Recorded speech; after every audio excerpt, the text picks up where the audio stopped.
I do have to be a little bit careful here. Obviously, yeah. But there's a lot that we can still talk about. So I love that you called it the Directorate of Operations because its name changes. Essentially, what is currently the Directorate of Operations, when I was recruited, was called the National Clandestine Service, the NCS. I see. But that name changes depending on who needs a promotion at any given time because it's still a giant bureaucracy. That's weird because I remember the document they gave me said DO on it. It was DO until I think it was like 2004, 2005. Oh, I see. So it was called that. Under Porter Goss, maybe. Gotcha. It changed to NCS, and then it changed back to DO again under Brennan in 2000, maybe 16-ish. That was after my flirtations with the agency. But you see, I mean, it goes back and forth. Yeah. Either way, National Clandestine Service, Directorate of Operations, is the operational arm of clandestine operations around the world. Clandestine operations are what we technically call, what the media calls undercover operations or alias operations or whatever else. It's for us, they're all clandestine, secret, right?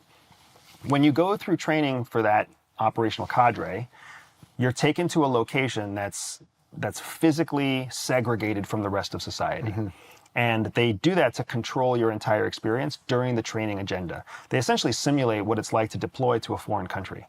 And then in that controlled environment, they teach you everything from the basics of social engineering, like how to introduce yourself and remember someone's name, how to read body language, how to identify a baseline or create human assessment, how to build a relationship that we call is a fictionalized or a fabricated relationship, meaning you know it's artificial, but they feel like it's real. So all of those like social skills are taught in addition to field triage, offensive and defensive and tactical driving, weapons handling, surveillance detection, you name it. Do you know Jonna Mendez? Yeah, Jonna Mendez. Yeah. So she told me about learning how to ram through barricades with a car. They drop you into like a fake town where everybody speaks another language, and they tell them that they will pay you if you can catch our guys.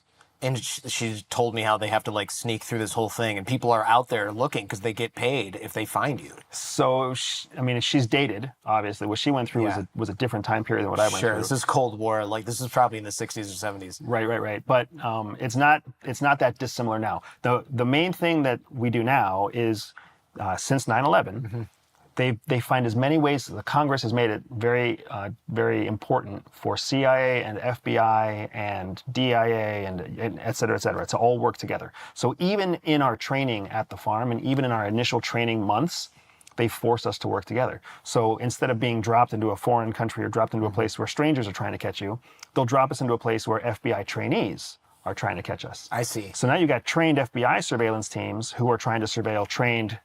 Yeah, but it's trainee against trainee.